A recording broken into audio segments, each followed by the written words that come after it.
So this is what it's all about. This is the blood moon. This is the the blood moon that's coming April the 15th, 2014. The first blood moon of the 2014-2015 Tetrad of blood moons.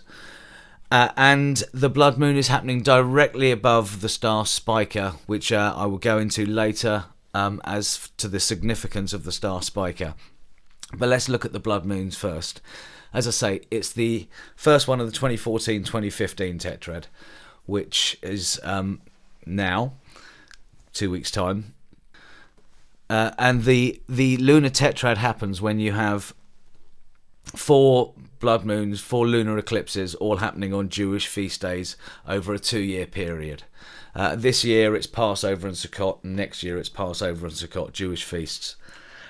Anyway, if you go back, there was one in 1949 and 1950, a Tetrad on Jewish feast days, which is when the call to rebuild Jerusalem went out, just after the Jews had been given back Palestine in 1948. Then there was another Tetrad in 1967-68 at the Six-Day War, where the Jews retake Temple Mount.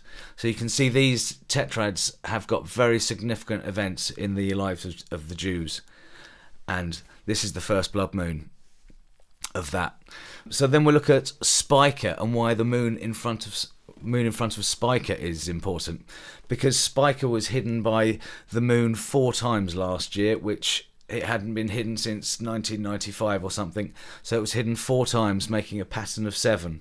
There's 1 on, 1 off, 1 on, 1 off. So you had a pattern of 7 there, where the Spica hid the moon. Then you've got 7 more moons which miss Spica. So, and then this is the 8th moon, the blood moon. So you can see the hidings of Spica and the moon all point towards this moon as well. And then you have the sign in Virgo, September the 23rd, 2017. A woman clothed with the sun, with the moon at her feet, with a crown of 12 stars, giving birth to the king.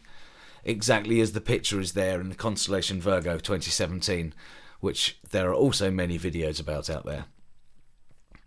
Which is 3.5 years after the blood moon. It's actually 1,257 days rather than 1,260 days.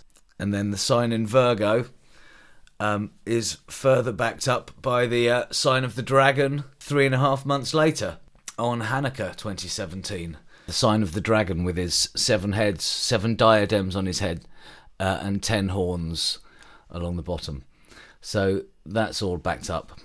And there you have it. Everything points towards this blood moon as being very significant in the heavens.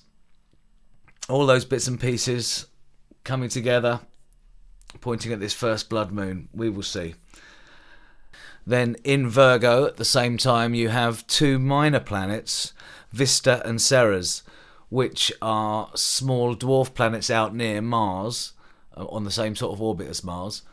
And they are at their brightest that they have ever been, I do believe, on the 15th of April 2014. They're also in Virgo, which I think could represent the 2 witnesses. Thank you, Scott. That's brilliant. Along with Mars as well in the belly of Virgo. Mars being the closest it's been to Earth, or the closest it ever gets to Earth at this point, and also at its brightest. So that's all going on too. Then later in the month, on April the 29th, you have a solar eclipse, which is on the same day that the big peace deal is supposed to be being signed by all the nations, followed again a month later by Comet's Linear 209P. This is a big one, passing 3 days in front of planet Earth. Then the Earth goes through its tail 3 days later. Of course, I will address the issue of date setting. My intention is not to set dates, but just to point towards what is happening in the heavens above us. They might be signs that point to seasons, they might point to things that are to come, they might point to specific dates. We will just have to wait and see. I, of course, have my opinions about what these things might mean, and I very much hope it's a rapture. But we will just have to wait and see. I'm just watching the signs and pointing out what is there. You've got the the significance of the tetrads, the hidings of Spica, and then right in the midst of it all you have this blood moon. Now, it's been constantly referred to as the blood moon, but I'm wondering whether it's a bridal moon, because everything else in that picture is about the virgin, the woman, the child. We will see. I'm not setting any dates, I'm just looking at it and going, that is quite amazing. Thanks very much for listening again. I hope you're blessed by what you've seen. Cheers. Bye-bye.